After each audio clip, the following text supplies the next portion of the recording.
Today is March 12th, 2023, and it is the Selection Sunday special here on the Sports Daily College Basketball Podcast, our 33rd episode and our 24th episode of Season 2. I'm your host, Sean Vowles. Today, as usual, I'm joined by Mike Kumar and a special guest, Chuck Isetta. Sorry, I had a couple audio issues there. And we are going to go into the bracket. Just came out about an hour ago, and I think there's a lot to talk about because maybe they didn't do a couple things that we thought they would. But first, I'll just go over some of the logistics. Up on the screen on the YouTube is the 1 seed. Alabama got the first, or the 1 seeds. Alabama got the number 1 overall, and Houston, Kansas, and Purdue got the other regions. I don't think any surprises there, maybe with Alabama being first, but Mike, we can go to you first. Any surprises on the 1 line, or are you pretty content with it? What I was surprised was with the placement of the 1 line. So Kansas not getting I thought they were the number 1 overall. They lost to Texas in the Big 12. So I understood that. I for sure thought they were going to be ahead of Houston, though, and be able to get the Kansas City region. I think, especially with Houston losing pretty convincingly to Memphis in the AAC championship, I don't think that there's any reason that Houston should have been ahead of Kansas. Yeah, I'm going to have to agree. I think everybody knew Purdue was kind of going to the East, but the other three are a little bit surprising. And with Kansas going to Vegas rather than Kansas City, that's a big difference. Huge. So I'm sure their fans will get there, but it's just not the same. So the other part that we always talked about is our the bubble, and up here on the screen is the last 4 in. Chuck, this is a little bit surprising to see one of these teams there. What's your take here on the last 4 in? Yeah, me and Sean were talking about this right before we went live, and seeing Nevada up there was a bit surprising to me. I think Rutgers and Oklahoma State, I think they had solid bodies of work. Even Clemson, to see Nevada get it over one of those teams was a bit surprising to me. Yeah, Chuck, I think you took the words out of my mouth. How does Rutgers not get in the tournament here, especially when you're talking about a Nevada team that finished 4th in the Mountain West? Good. Look, I get it. The Mountain West is a good conference, but they did not play well in their conference tournament. They were 1 game and out. I don't see it. And you look at a Rutgers team that played a really good conference.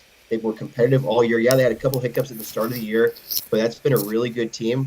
And Oklahoma State also not getting in is beyond me. They won 8 games in the Big 12, the premier conference of college basketball. If you win 8 games in the Big 12, you are a tournament team. I don't really care what anybody says because they won 6 tournament games in the conference. Yeah, I have to agree. I think especially with how poorly they treated Oklahoma State last year with their postseason ban. Yeah. I think that's kind of unfair. I get there's probably 1 spot for Rutgers, Oklahoma State, and Nevada, and I would have probably given Nevada the 3rd best chance to get that. Up here on the screen is the first 4 out now. Assuming those will be the number 1 seeds in the NIT. You see Oklahoma State, Rutgers, and then North Carolina and Clemson getting up there on the first 4 out. I'm pretty surprised to see North Carolina there. This, to me, signifies that they were probably 1 game away from getting in. I know they had already beaten Virginia once, but if they had gotten the job done there, or maybe against Duke at home on the last day of the season, that may have been enough, even though they definitely didn't deserve it, in my opinion. So we'll get into it now. To the bracket, we're not going to talk about the teams that aren't here because we have 68 teams in the field. Any more initial takeaways for you guys from this bracket? We'll swing it back to Chuck first for this one. My biggest takeaway is a lot of the high major teams, they better watch out because mid-major basketball is very strong this year. You got a lot of great teams: Drake, Kent State, Charleston, Florida Atlantic. All those teams, they're hungry. They showed that they deserve to be in March Madness for sure. And the high major teams better watch out for their upsets. So Mike, anything else? Yeah, I think one game I want to watch out for, whether it's Maryland or West Virginia, watch out for that game against Alabama in the round of 32. I think both of those teams have a great chance of upsetting an Alabama team that played very well in the conference championship, but leading up to then had played pretty poorly coming down the stretch. Yeah, so I think that's a good segue right into our next part here that will probably take a while. I'll go first for this one. My most interesting first round matchup is two teams that we saw today, actually. Texas A&M at on the 7 seed line and Penn State at the 10 seed line. And I think that winner could also get a really good chance of getting to the Sweet 16. Penn State very close to beating Purdue today, and winning a whole lot of, what was it, 6 quad 1 games in the last 18 days or something. So that's one to look out for me. Mhm. And I think there's a possibility for a number of good first round matchups because there's a whole lot of teams that are in that 7 to 10 range that we thought were probably going to be higher at the beginning of the year, but they're not, and maybe they find something here. So we'll go back to Mike here first. Let's send a first round matchup out here that you think will be pretty good. Yeah, so one I really like, Sean, is the play-in game winner, Mississippi State versus Pitt, taking on Iowa State. I think that'll be a tremendous matchup, a great coaching battle. I think Pitt's going to win that game, and I think it'll be Jeff Capel against TJ Osselberger. Uh, Iowa State's a really physical team, but Pitt can really match that intensity pretty well. So I think that will be a really good game.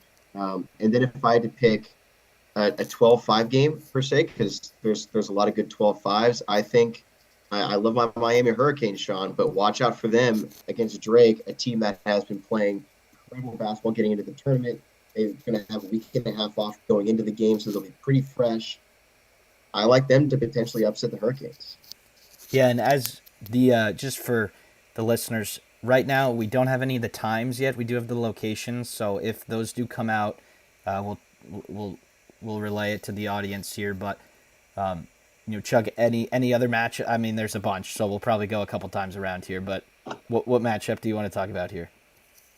Uh, there's definitely two in the same region, the East region. The first one I would want to talk about is Kentucky and Providence.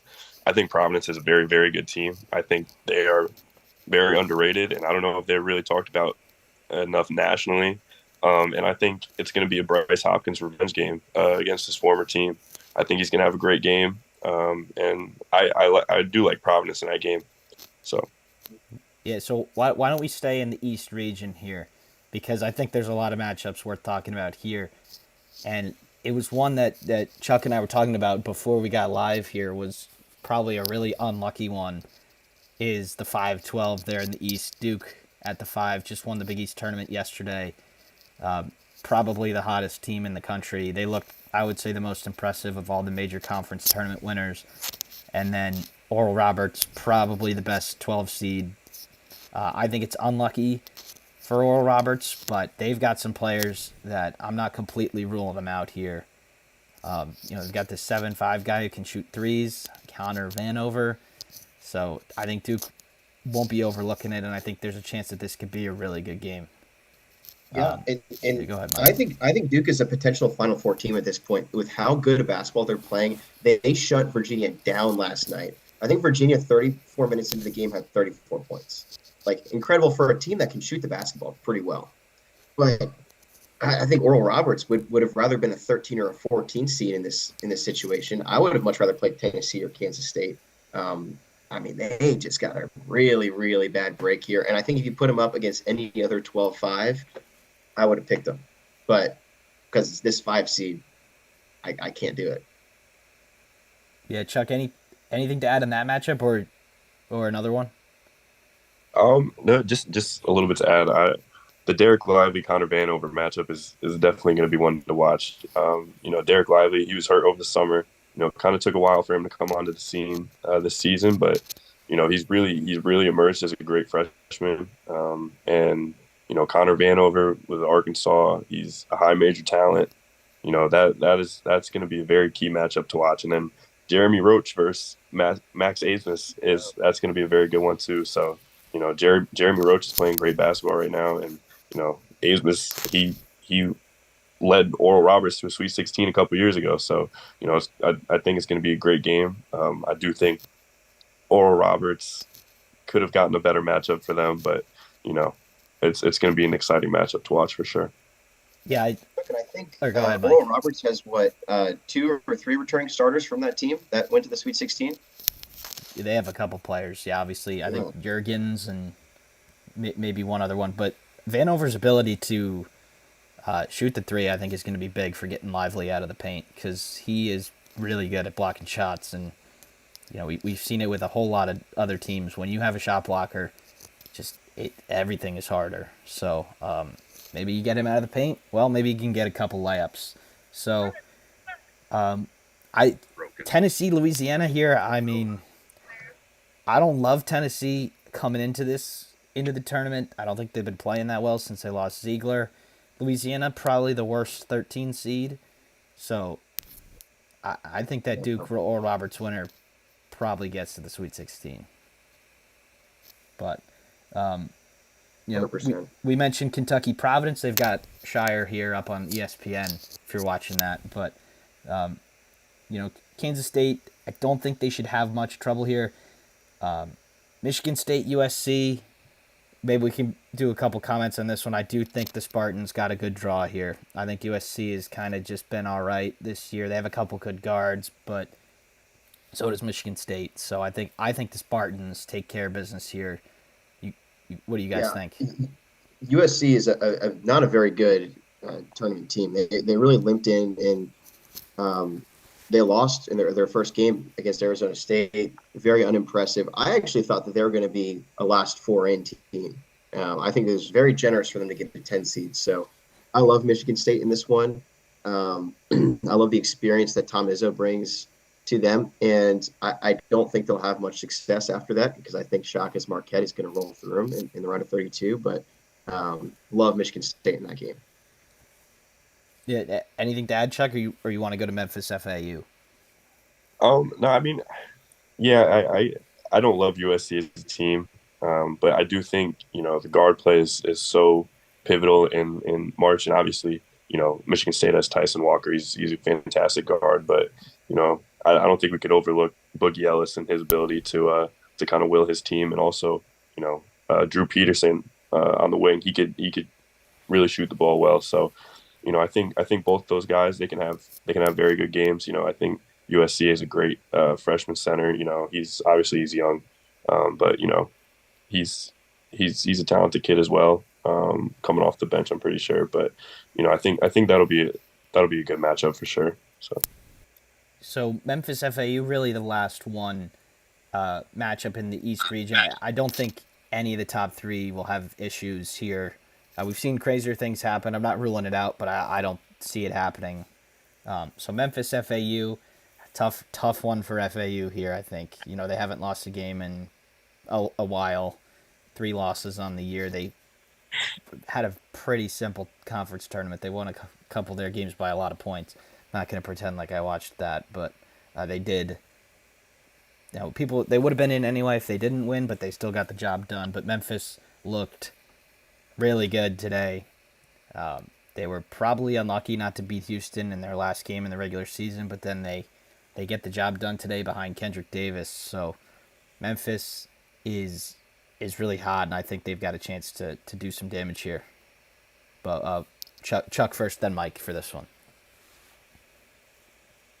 Yeah, this is a tricky game to pick for sure. FAU they're a deep team. They're a great team. They're on a roll. Memphis is hot, and everybody says that March comes down to guard play, and Kendrick Davis is one of the best point guards in the country. They got a great guard in Alex Lomax. So uh, I'm excited to watch this game. It's probably one of the better 8-9 games that we have in the bracket right now, but I'm not really sure who I'm leaning towards right now. But it's going to be an exciting one for sure. So Mike, you can go, and then you can pick the next region that we go to here. Yeah, so I just really like Memphis right now, and I think it's no knock on FAU. They really haven't had a very strong schedule this year. They beat Florida early, but other than that, incredibly unimpressive schedule. Memphis has been battle tested. They've got some great guard play. McCaden really led the way for them against Houston. He had 20 points today to push Memphis over the edge, and this Memphis team is hot.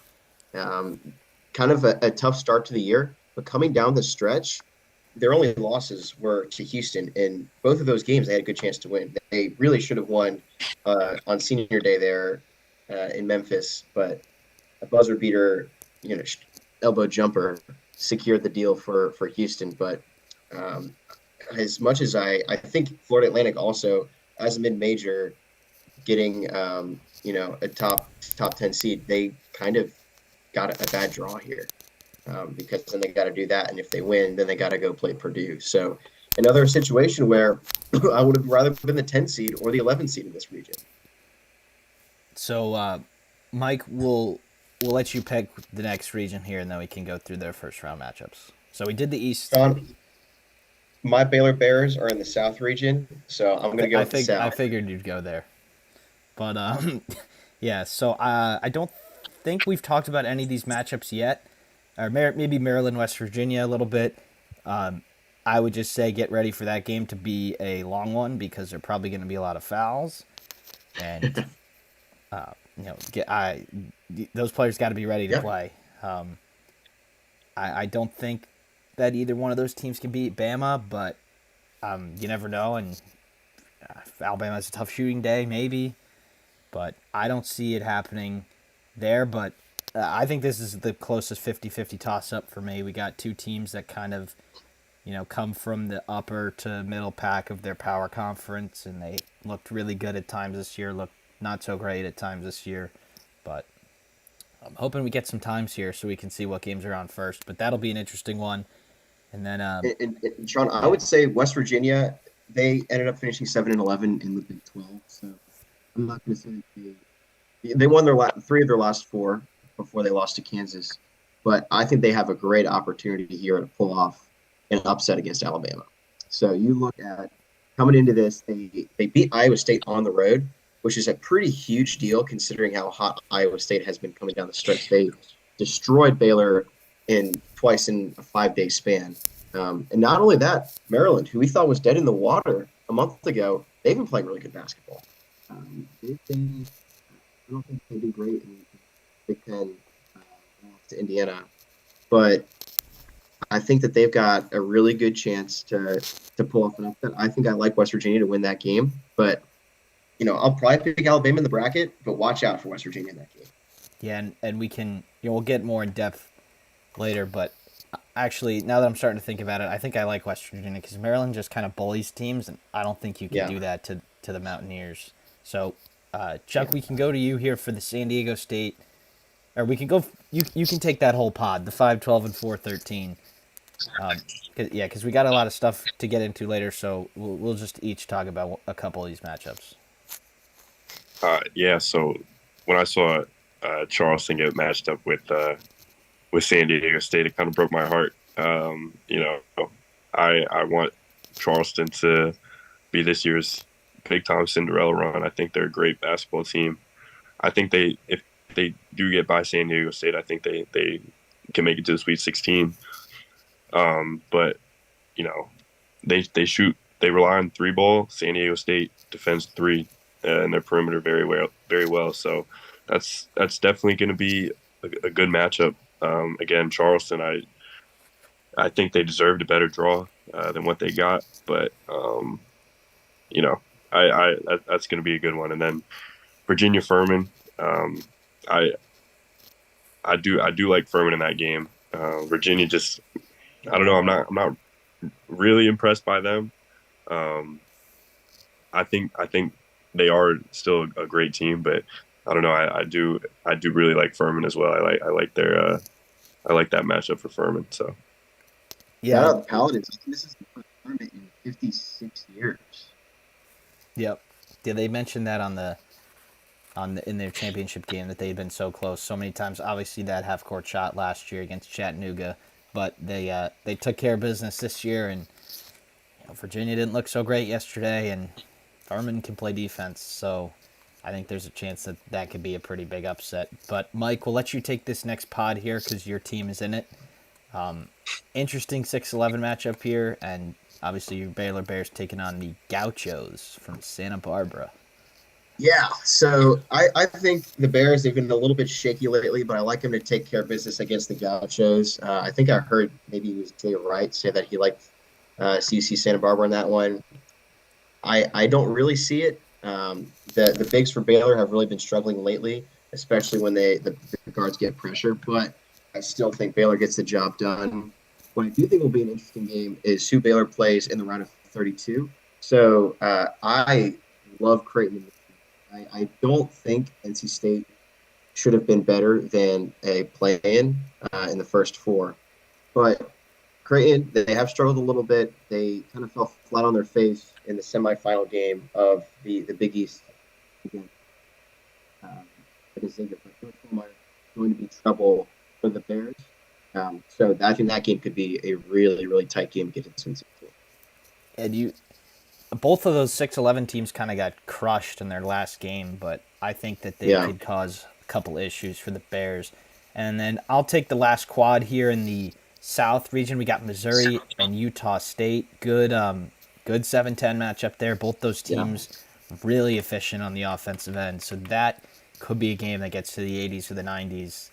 And then I don't know who I'm going with yet. I think Utah State did pretty well in their conference tournament. They had a chance to win the championship game, so sometimes it doesn't happen. Missouri, though, getting to the semis of the SEC too after beating Tennessee again.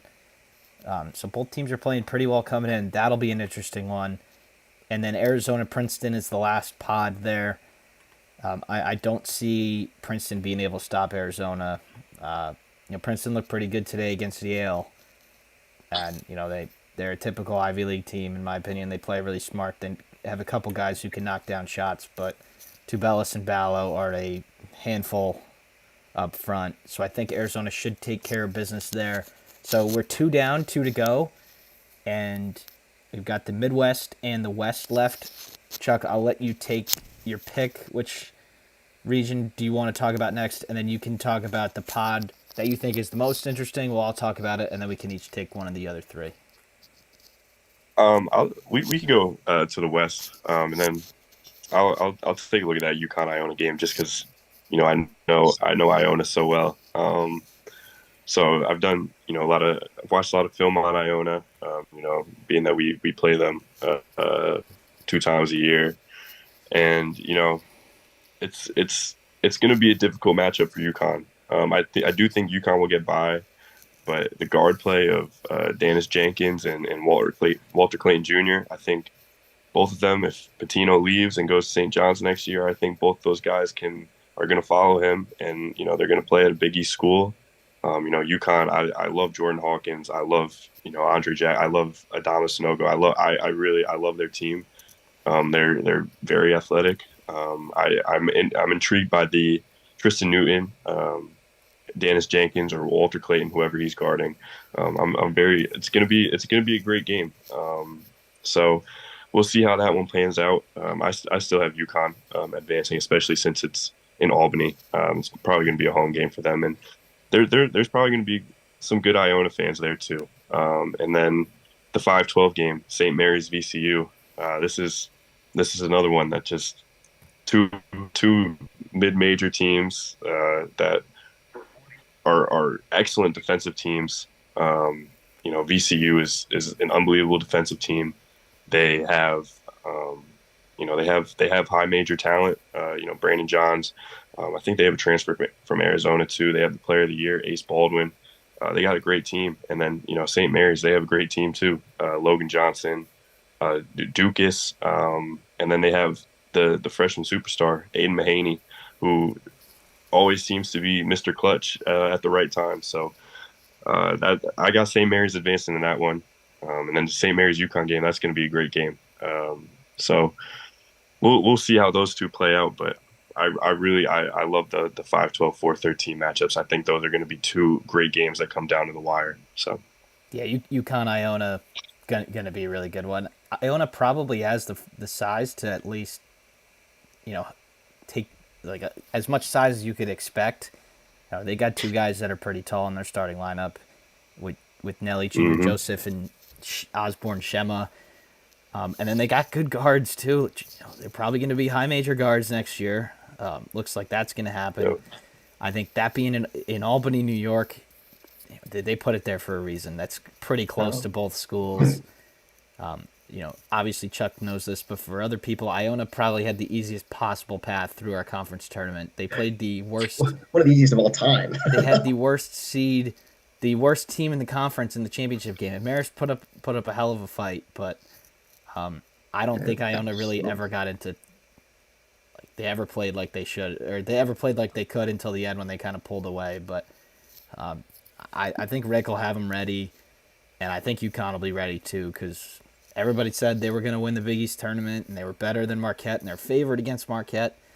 And then, MSG pretty much a UConn home game too, and Marquette went in there and beat them. So that's a huge matchup. And then we just saw VCU today. If you watch the A10 championship, they just suffocated Dayton, and I think that's a good matchup for St. Mary's. Is kind of interesting offense there. With I don't think they're going to give up many easy buckets. So that game might be in the 50s, maybe the 40s, but that's probably the best region here. I'll go to the top one. Kansas is playing Howard. I don't think Kansas should have any issues. Bill Self will be back coaching them. Just announced he was discharged from the hospital today, so we're glad that everything's okay with him. And then the 8-9s, it's hard to tell which 8-9 is the best. This one would probably be my vote. We've got the Hogs from Arizona, the Razorbacks, playing Mike's second or third team, the Illinois Fighting Illini. Both teams were supposed to have better years, and Arkansas has been pretty solid since they've got their guys back, and Illinois has looked solid every 3 games. So, well, which team is gonna come out here? And I think whoever wins it's gonna give Kansas all they got, and there's a chance that we might see one of those teams in the Sweet 16. They're both probably capable of it, but we'll see if it happens because at times this year both teams have been pretty good and pretty bad. So, Mike, we can go to you next, and you can pick one of the other two pods to talk about. Sean, I'm going to go with the 6-11 and 3-14 pod, starting out with Gonzaga versus Grand Canyon. Gonzaga seems to be finding their step. They've been playing a lot better. Destroyed St. Mary's in the WAC championship. But watch out for Grand Canyon. Bryce Drew obviously has some legendary moments in college basketball, and he'll be leading Grand Canyon. He's got some really good players. He's forward McLaughlin. He's healthy right now. Ryan Harrison, he dropped 31 in the championship game. The Hercules Tires WAC championship game against Southern Utah. So this is a really, really dangerous team. So I think that they're going to give Gonzaga a good run for their money. And then finally, that 6-11 game, Arizona State, Nevada, I don't think it really matters who wins that one. TCU, they've got a healthy Mike Miles right now. They've got a really good chance in this one. They've already had some good wins coming down the stretch. They beat Texas and they beat Kansas State to close out the regular season. So for them, they've got, I think, a great chance of getting all the way to the Sweet 16. Healthy Mike Miles, healthy Chuck O'Bannon. This is a dangerous Horned Frog team. There's a couple matchups that you look at when the bracket comes out that they might meet down the road, and you kind of want it to happen.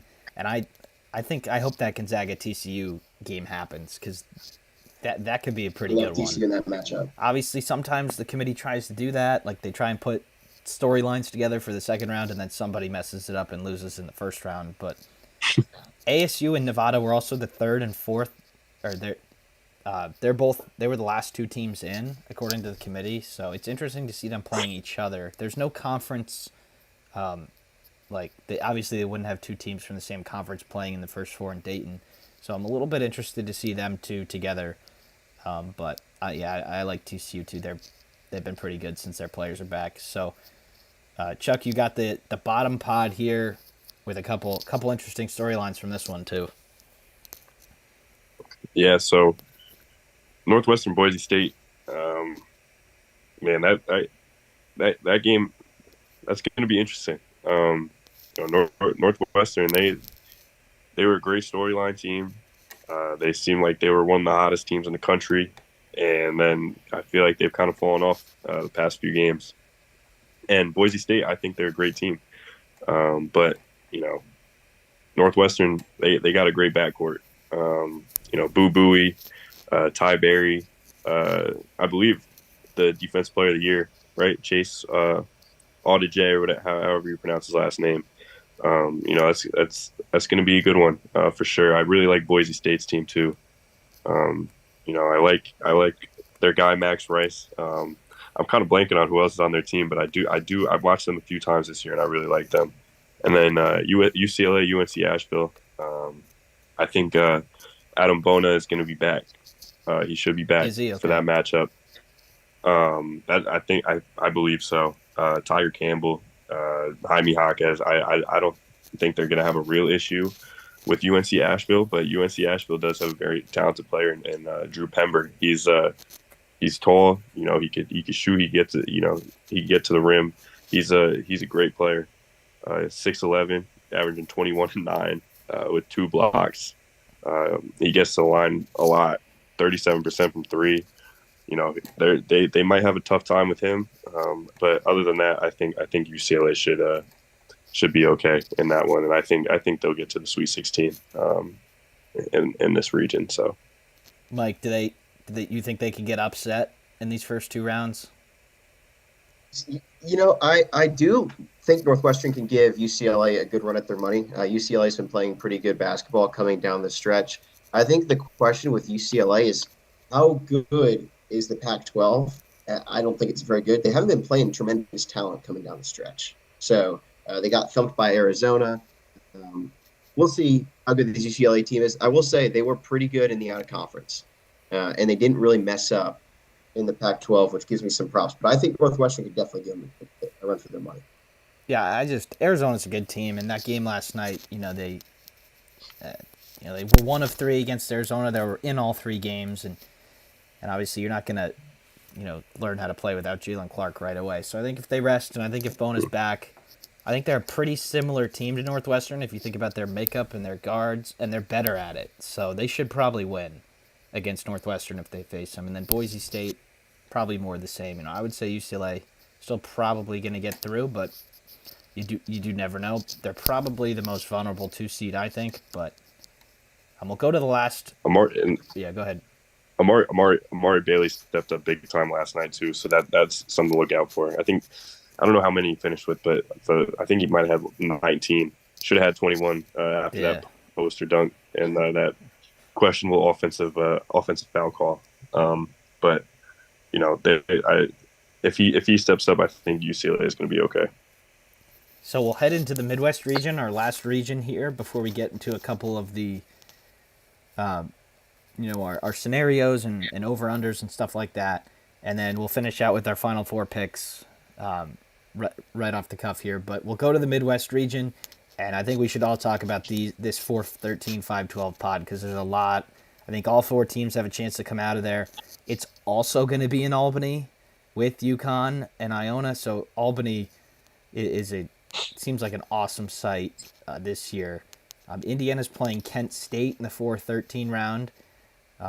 Indiana, tough loss to Penn State yesterday, and Kent State getting in through the MAC despite not being the number 1 seed.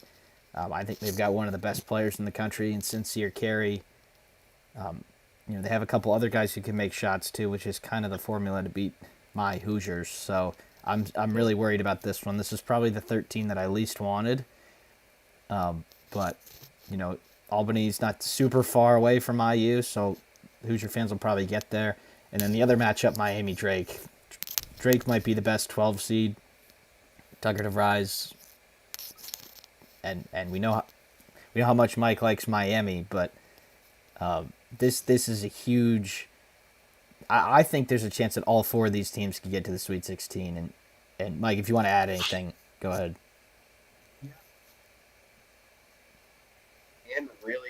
compete with the elite guard play of Miami. You look at how they shut down Bradley Starr when they played in that championship game. That's the only time I've really seen Drake all year.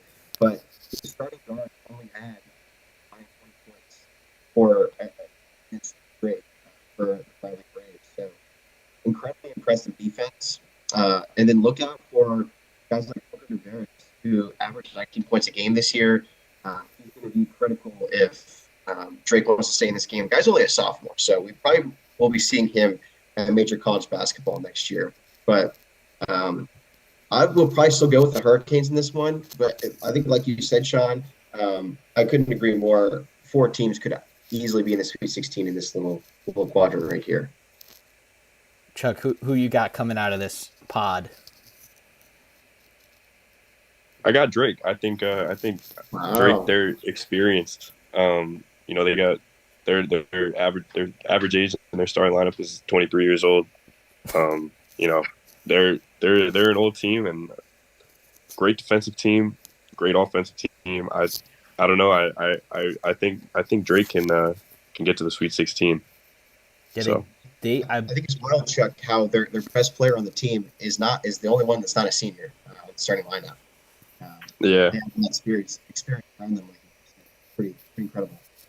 yeah. So yeah. that they did play. I believe that was the first conference tournament clinched, or maybe the second last week. So a long layoff for Drake. So we'll see if that affects them or not. Obviously, Miami just played Friday. I believe they lost to Duke. So that's interesting there. Mike, we'll throw it to you for one of these other three pods, and you could take it away. I'm going to take Sean. We talked about it earlier, the 7-10, 2-15 pod here. So first off, I think you look at Texas A&M playing Penn State. I think a lot of people thought that Texas A&M would be a better seed than a 7th seed, but they're going to have to play a hot Penn State team that kind of steamrolled through the Big Ten until today, and still somehow had a shot to win the game, which was crazy. Purdue needs to learn how to close the basketball game right now under pressure, but um, uh, that's a good A&M team. And then you look at Texas and Colgate. Texas is one of the hottest teams in college basketball, but they're also playing an excellent Colgate team that beat Syracuse in the Carrier Dome earlier this year. Colgate had no trouble in the Patriot League Championship. I think they won every game by 15 points or more. They've been dominant all year. I think they lost only one game in conference. So look out for Colgate. But I also love the storyline that the selection committee is trying to do and putting Texas against Texas A&M in the second round. I think that's the true reason that A&M is a 7th seed, is because they really want that matchup to happen. A lot of people will be watching. That's the oldest historical rivalry in the state of Texas. So watch out for that game. That could be some fireworks there. Two future SEC teams going at it. Yeah, I'm a bit disappointed that Colgate got a 15 seed. Yeah, me too. Especially they have like higher numbers in every measurement than Kennesaw State, who's the 14th seed in this region. So not exactly sure why that happened, but Chuck, you can take one of these other two pods here. Both I think will be pretty. Obviously, I think everything will be interesting, but both of them will be pretty cool. Mm-hmm. Let's see. Um, I think if we look at the top, Houston, Iowa, Auburn. I don't know. I think Houston will get to the Sweet 16. But that kind of does depend on the health of Marcus Sasser. I'm not sure if he sat today in order to keep him healthy for the tournament next weekend, or if he is seriously hurt. The Iowa Auburn game, I do think Iowa gets through. I I love Iowa's team, even though they're not a great defensive team. I love watching them play so much, and I think they'll be fine over Auburn. I think Iowa. I don't know. And Houston, Iowa too. I think Houston might just be too much for Iowa on the defensive end. So I think Houston comes out of that pod relatively easily. Yeah, Houston lost today pretty handily. I don't know what the final score was, but they were down by most of the game. So maybe that. Yeah. Yeah, poor Northern Kentucky, because they might get everything that Houston's got. So, Mm-hmm. The last one here, we've got Iowa State playing the playing game of Mississippi State and Pitt. I think Mike talked about that earlier. Iowa State back-to-back wins against Baylor before losing to Kansas, so could be tough for them though. Pitt, Mississippi State, two teams that had pretty good seasons, but they were also blown out in their last games, so maybe they just bounce back. And then Xavier, Kennesaw State. I was a little bit surprised to see Xavier on the 3 line. I had him at the 4. But really great first season for Sean Miller. Kennesaw State can really shoot the 3, though, and Xavier doesn't really play defense all the time. So I think this is probably the most likely 14 seed to win, even though I think it's the worst 14 seed just from a matchup. But Xavier really should get through. They got to prove that their 3 seed was justified. And then they'll get through. So that's the 4 brackets here. Then we'll go through a couple scenarios and then over-unders and then our final 4 picks. So I'll ask you guys who you think, which 1 seed do you think has the toughest path to the final 4? We go to Mike first. Man, I think in this one, I'm going to go with Purdue, and that's because they're going to have to run into Duke in the Sweet 16. That's an incredibly good Duke team. And then you look at the bottom of the region, and they've got who do they have in the bottom? Kansas State, they have Kentucky, Texas. Marquette. So I think they got Marquette at the bottom. So I think that's going to be the toughest team to just get to the Elite Eight. Tennessee, I don't think Duke's going to have trouble with them, but in the Elite Eight, probably playing Marquette or Kansas State. Those are 2 very good programs. Kansas State has, I think, the best guard play that I've seen in college basketball, with Marquise Noel leading the point. He's been an elite point guard this year. And then Marquette, obviously, been a tremendously good defensive team this year and really explosive on offense, which you don't always see at a good Shaka Smart team. So watch out for Purdue to get upset. Yeah, so I think that it's pretty obvious that they have the toughest path. So, Chuck, I think you probably agree. So, who has the second toughest path as a 1 seed? I'll take Kansas. I think they have a very good chance of getting bounced in the round of 32. If I'm being honest, I think Arkansas or Illinois can give them a good run for their money. And even if you look past the round of 32, that their Sweet 16 game, whether it be St. Mary's or UConn, who I believe they'll be playing, those are going to be 2 tough games for Kansas, or that's going to be a tough game for Kansas as well. So I don't know. I'm not entirely sold on Kansas and their interior. I think KJ Adams is a great player, but even though he's a bit undersized, but I mean, still, it's tough to say that because they have so many great players, and DeJuan Harris, Grady Dick, Jalen Wilson, arguably the best player in college basketball. So, but I do think they're going to have a tough time getting to the Final Four. Yeah, I have to agree. They'll get tested, but sometimes that's a good thing because I would say the round of 32 game is they're not gonna blow them out. I really don't think so. On short prep, I don't think they're blowing out Arkansas or Illinois. I think they can take care of Howard, but I don't. They're good at close games. They've won 18 quad 1 games, 15, something like that.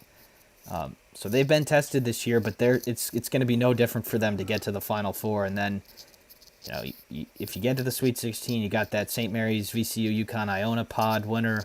So Kansas is going to be tested every step of the way. So this isn't our official Final Four picks, but I want each of you to give me a team that's not in the top 4 seeds that can make the Final Four. That's not Duke. So Mike will go first. Yeah, of course. Thanks. Man, not a top 4 team that can get into the Final Four. Chuck, what do you think here? I'm gonna go with Texas A&M. I really like their team. The guard play of Wade Taylor. I really like Tyrese Radford, Julius Marble as big man. They're a great rebounding team. I think they have all of the tools as a 7 seed to make a little run and go to the Final Four. I've loved them all year, and even when I saw them as a 7 seed, I was actually shocked. But I really think they can do it. Mike, Yeah, if I, there you I, can go. I think I would go about 2.5 hours northwest of College Station, where Texas A&M is, and I'm going to pick TCU. As much as it pains me to say that, TCU has some explosive guard play and forward play that I think will really carry them forward. And like I said earlier, I don't want to beat a dead horse, but they've got some healthy players finally. Their top two players are healthy. So I think they are going to be a really tough team. So I'm between two here. I think I'll go with the team that I first thought of, and I'm gonna go with Michigan State. I know they got bounced in the first round of the Big Ten tournament, but I think Izzo will get to them after that because he made it publicly clear that he was not happy with the effort in that game. And if you've ever watched a Michigan State team after they lost, they usually don't look that bad again. They're an interesting matchup for Marquette, but if they get rolling, I don't know who can stop them because they're really that good and they have the guards and they have Malik Hall and they have a lot of depth too, which is not the case for a lot of these teams. But so I'm gonna go with Michigan State, and then I think that's all the questions I had about the path and stuff. So we'll get into over unders. I have a couple, but if you guys want to make one up and also say it, go ahead because this is supposed to be also like kind of true, but there's also a couple funny ones here. So this is the one that we went with last year, and it was way over, but we'll do it again. Over 1.5 double-digit seeds in the Sweet 16. It was over last year, but yeah, go ahead, It was Mike. way over last year, Yeah, if I remember correctly. yep. Way I over. think it was 4, or at least 3. But yeah, you think it's over again? I'm hammering it.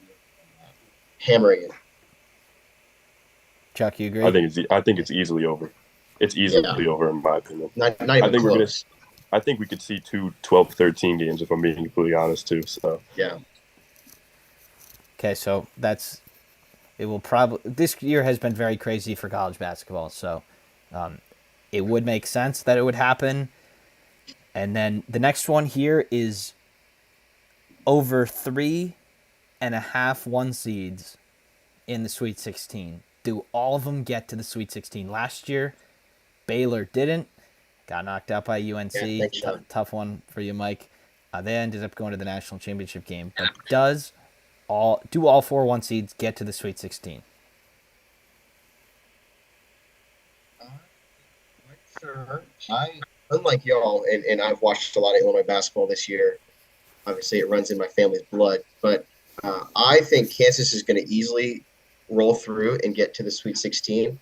But I still think Alabama is very vulnerable. With that being said, I think as of right now, I'm going to take the over and say all 4 teams make to the Sweet 16. But I think Alabama's in the biggest peril.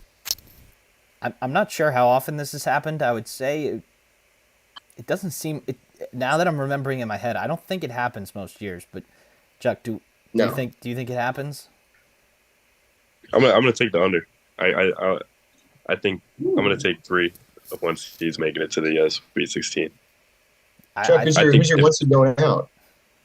uh I don't know. it's just the It's either gonna be Kansas or Alabama. I think Alabama can be too reliant on 3 bullets sometimes, and if they can't get going from deep, I think they're gonna have a very difficult time winning basketball games in in this month. So I don't know. I don't know. It's going to be interesting, but I think 3 out of the 4 will make it. So I'll take the under. Yeah, I think so too. If you just think about like the numbers and chances, like these 8-9 teams are capable of doing it. And what are the chances that one of them does it? Probably, like if you think about just the odds, probably one of the teams does it. But who knows? We could have 4 one seeds in the final 4, but I don't see it. So that brings me to the next over under 2 one seeds in the final 4.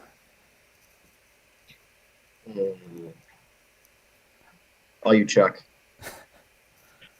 See, I just looking at the bracket, I think I would have exactly 2 in my final 4.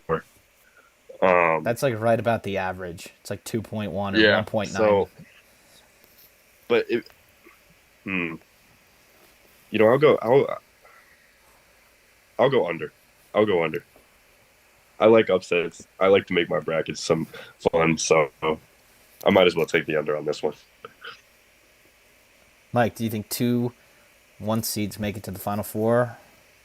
I guess maybe. I think exactly two make the final four. And that's kind of what I'll pick. But in you know trying to be a good sport here and not pick even, I'm going to give the under as well.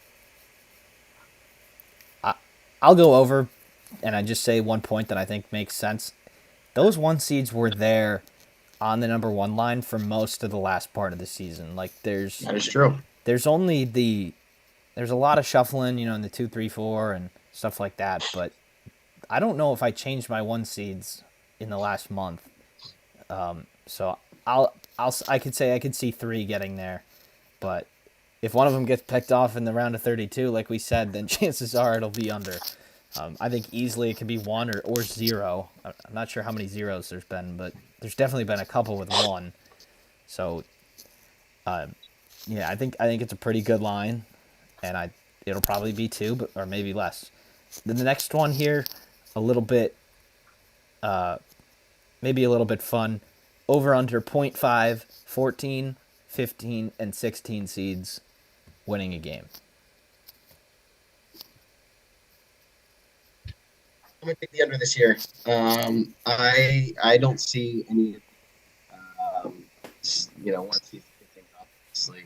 I don't really see any. I see one good 15-2 opportunity, and that's Colgate.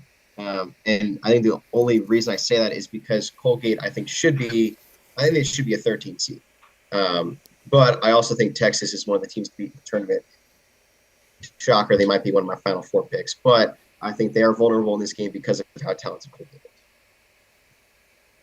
Chuck, any Cinderella, any St. Peter's this year? Or If anybody's going to be St. Peter's, I agree. It's going to be Colgate. Matt Langle is a great coach. probably I not spent 1 year at Holy Cross probably not going to be being man. their head coach for much longer. Yeah, Yeah, Yeah. go ahead. yeah, definitely not. But yeah, I was manager for 1 year at Holy Cross, and I saw them play. We lost by I think 30 on the road, and I consider that a good result for us, just because how our season was going.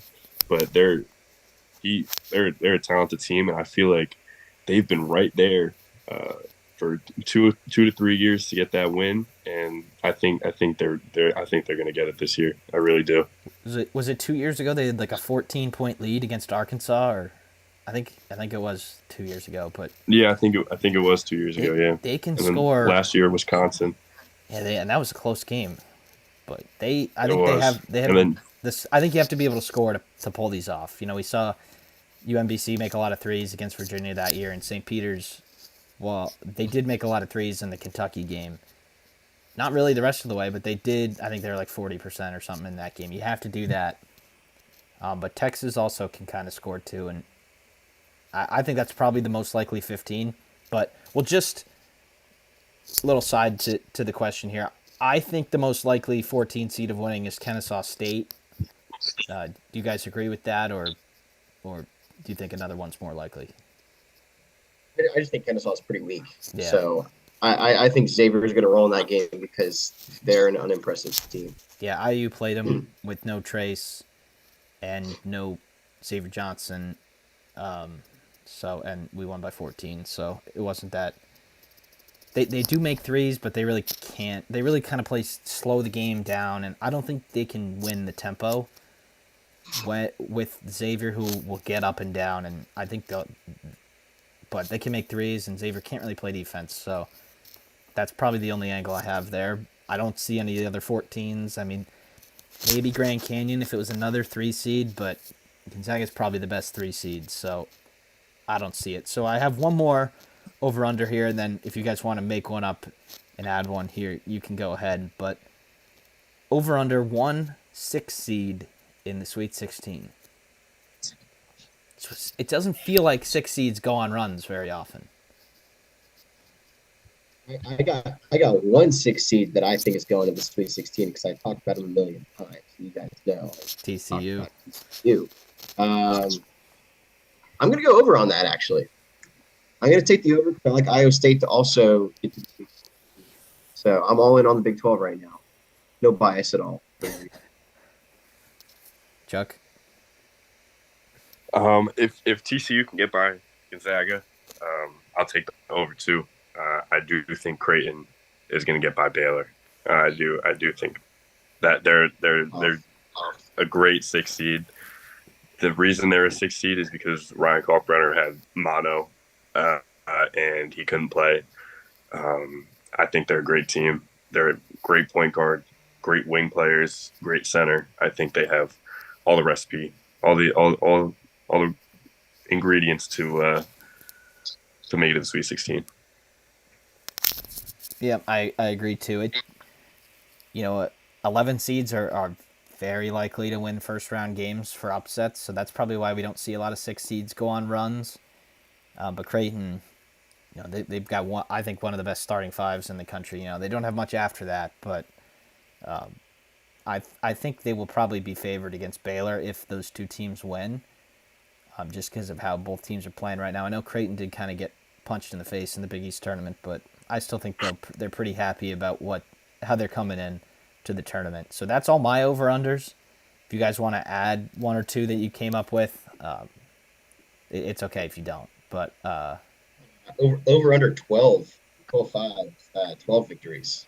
Tulsi wins. That's a popular one. so Seth Davis decided to say that all of the 12 seeds would win on, or not, was it Seth Davis on the selection show? I think that's Seth Davis. But yeah, he I mean, likes all that's the just not 12 going to happen. seeds.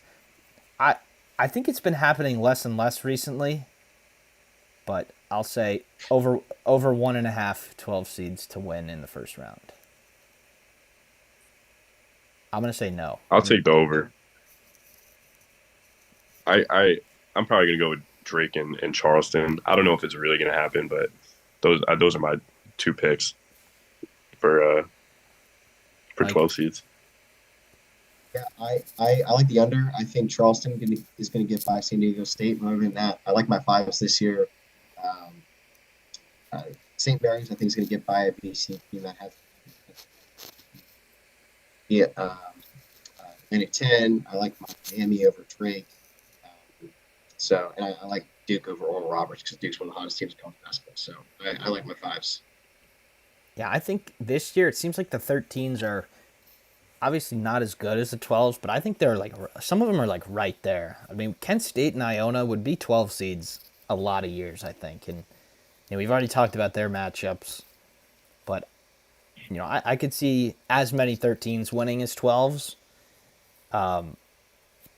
But yeah, I think it's at least one will win. I don't think all the five seeds will win because they're the five seed for a reason. But ooh, do we have some times here? We have some times for the first four games.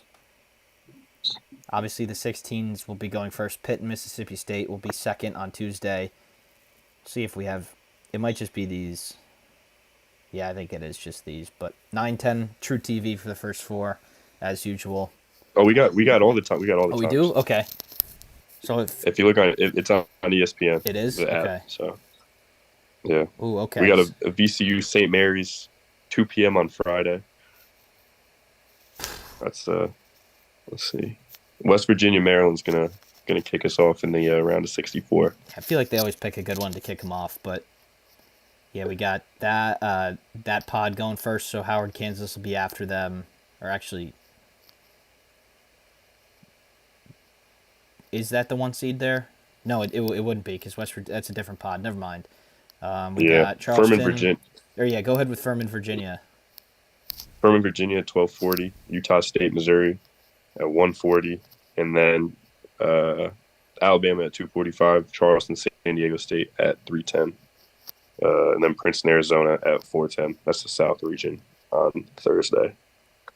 And then I'll just read out a couple of the other important ones here. Thursday, 4:30, we got Illinois, Arkansas, and then 6:50 Auburn, Iowa. So a couple of the good 8-9 games are in pretty good viewing hours. Oral Roberts, Duke at 7 o'clock on Thursday. Not surprising that that's a 7 o'clock game. Colgate, Texas, right after.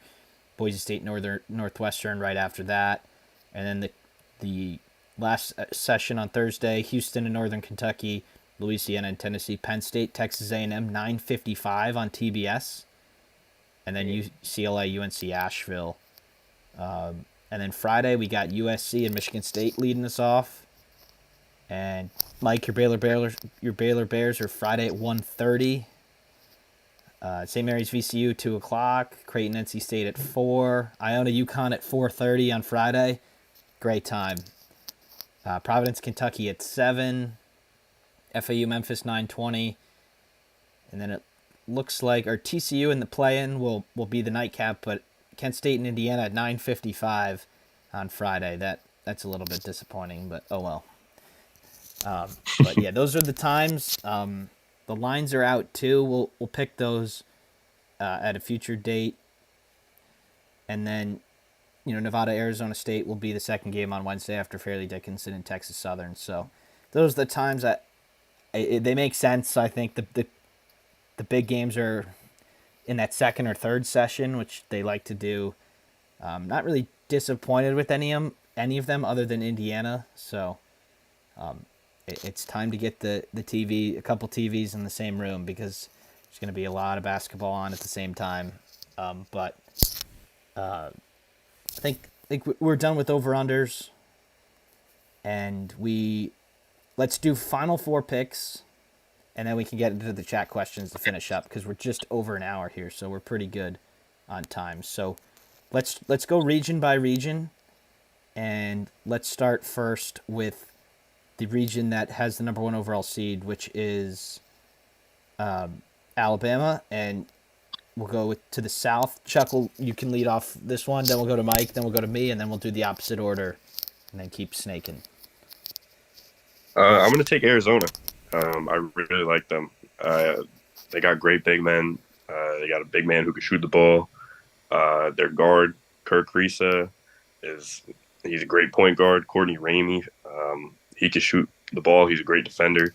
I really like this Arizona team. They couldn't get it done last year, but I think Tommy Lloyd and his guys, I think they'll get to the Final Four this year. Mike?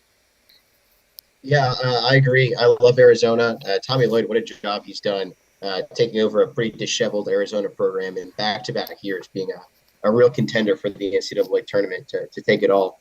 I think the key to this one is going to be Courtney Ramey. He is an incredible transfer from the University of Texas. Not necessarily a big scorer, but he can impact the game in so many ways as a guard. He hit that big three yesterday. Yeah. Yesterday, I think he only had like 3 points, but still had several rebounds, and it was great at moving the ball around. So I love Arizona to win this region. I think there's a chance it could be Alabama, Arizona in the Elite Eight, and I think Alabama today really impressed. They really impressed me with their kind of getting over their situation. They were struggling for a little bit, but I think they looked pretty good in the SEC tournament. And they didn't get Kentucky. They might have had a little bit of an easier path. They got Missouri instead of Tennessee. I know Missouri beat them, but Tennessee probably would have been a tougher matchup. But I'll go Alabama, just not to triple up on Arizona. This one was the first one that was revealed. I think it might be the weakest bracket, like from top to bottom. But let's go to the East next, and I'll lead off for this one. I'm gonna say Shaka is gonna beat Duke in the Elite Eight, and the Marquette Golden Eagles are gonna be going to the Final Four. Wow. I think it's going to be the winner of Duke versus Purdue. I think those are the clear cut, in my opinion, 2 best teams. I think Coach Tang's K-State Wildcats are going to give the winner of that game a hell of a run in the Elite Eight. But with that being said, I kind of called my shot earlier, so I kind of got to pick the Duke Blue Devils here, don't I? You can't usually double up on your takes, or people might call you out. But yeah, keep it consistent. Duke could do it. Yeah, absolutely. Chuck, who you got from the East? Boring pick, but I got to go Purdue. I think Zach Edey is just too much. I think him versus Derek Lively, um, which I think that'll be a great game. I think They I already think played this year, Zach didn't Edey they? might.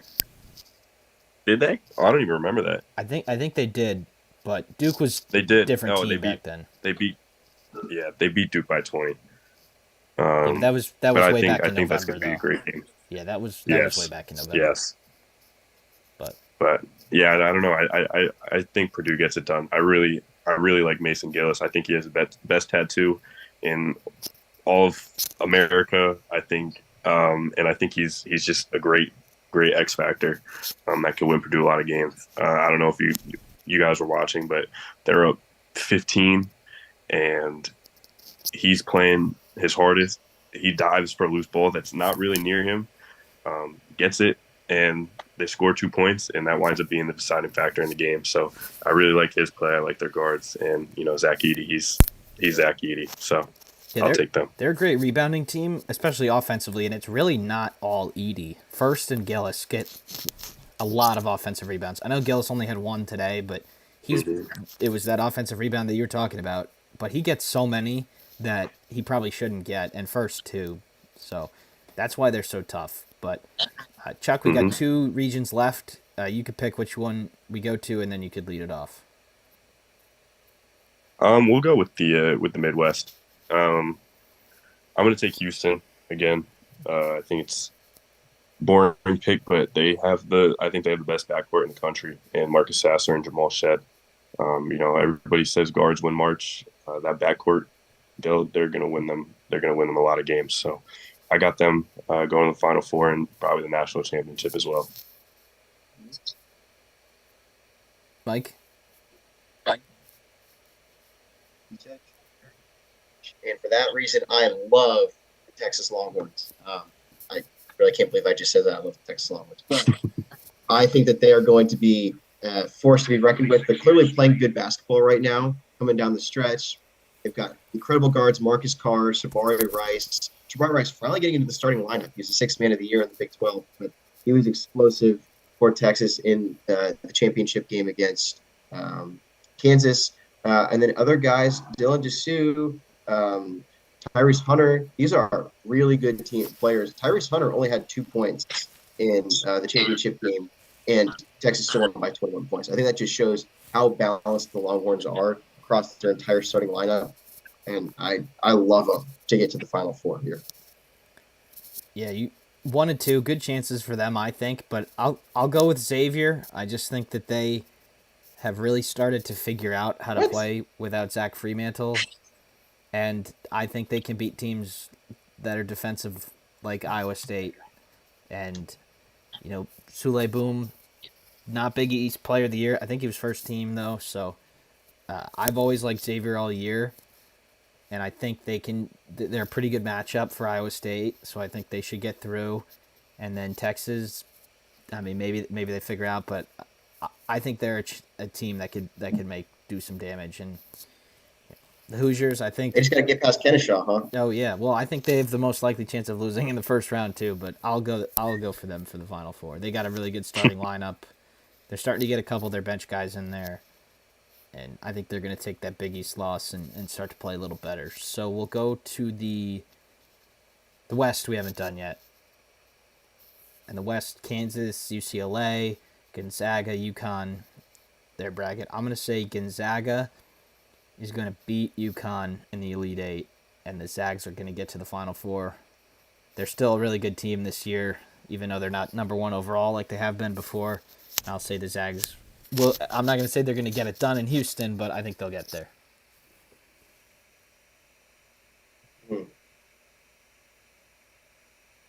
I think it's rock chalk Jayhawk all the way here. Kansas has the most quad one wins in the history of Ken Palm, so I love the Jayhawks here. I know they had a little bit of a road bump without Bill Self on the sidelines. They lost to Texas pretty badly, but I think they've got a very good road. I don't really worry about them against UConn, to be honest. I think that their elite guard and forward play is going to take care of UConn. So they're my team to beat in the NCAA right now. I think they're going to take the ship and on their way to doing that, they're going to take care of business in the West region. Chuck, I think this is probably the one that could go the most different ways here, but who you got? I'm going to be honest. I didn't think anybody would say it, but I also have the Zags coming out of that region. I think they're playing great basketball right now. Drew Timmy is unbelievable. Julian Strother, big time shot maker. And then Chattanooga transfer Malachi Smith, too, shooting 49% from three. He could really get it done from long range. So I think the Zags, I think they could get through this region. So I'm not that's probably my least confident pick, but I do think that they can get there. So, Just notice or this. go Talk ahead. about St. Mary's and Gonzaga getting in the same region. That's Yeah, that and kind of it shocked and me. it be in the West Could play too. each other. It be in the Yeah. West, which They is could. Vegas. They So definitely could. obviously much closer to Moraga than Re- Spokane, but Rematch in Vegas though from the WCC championship. yeah, That would be that would be that would be a great storyline for sure. Yeah. and St. Mary's also though to Albany in the first round to whoever comes out of that pod is going to have to fly across the country to go to Vegas. So tough travel. Their travel's a part of it. You get 4 days. Travel's a part of it, and some teams are put in a lot tougher spots than others. It's just how it is. But that's an interesting angle there. Not sure where Kansas is playing. A quick look will give me the answer, but where's Kansas playing their first two rounds? They're playing in Iowa, so that's significantly closer to Vegas and to Kansas. So travel's just a thing to look out for. If you're doing your picks, and teams are put in tough spots, like the teams from Dayton. Those games, in my opinion, should be the next games should be close to Dayton, but sometimes they're not. Sometimes they're in California, like Indiana was last year, and sometimes they forget to get you a plane and make you sleep in the airport. But that's a story for another time. But we'll go to the chat here to finish things up. We have a couple of questions here. We've got what sort of we already answered it, but if you guys want to add anything, go ahead. What's from Superstar Rock and James? What's the most dangerous region, and what is the most chalk region? I think the West is going to be the most dangerous region, and I'll go with the Midwest as the most chalk. But if you guys agree or disagree, just Yeah, I kind of tend to agree with you on that one. The one seed in the Midwest, Houston, I think is just a weak one. I'll be honest. And the West is a very, very tough region. all right. I agree So with you as well. yeah, you do. All right. So another question here is which women's team has the best chance to win it all? I'm not sure the field is entirely out yet, but South Carolina is undefeated, so I think they're probably going to win. Indiana's pretty good too. They've got a one seed, but South Carolina probably going to win it all. We got one more question here. Which Yep. double-digit seed is capable of winning multiple games? We've talked about a lot of them here, but let's each say one who we think will win multiple games. Or Chuck, you already predicted Drake, so I think that's your answer. I got I'm gonna say Penn yeah. State is gonna win multiple games and ride the momentum from the Big Ten tournament. Mike, Yeah, I'm going to go with Charleston. I think San Diego State is very vulnerable, and then Virginia also playing by basketball. I think my answer would have been Oral Roberts if they're playing anybody else, but they're not. So that's it. I think that's all the questions in the chat. Yep, it is. So I think that's all we have for you today. Pretty decent time, a little longer than normal, but a lot to get through. We'll go more in depth into the regions in the future. But thanks for tuning in to today's edition of the Sports Daily College Basketball Podcast. Selection Sunday, one of the greatest days of the year in my opinion. Check out the content. You'll see our picks. You'll see everything.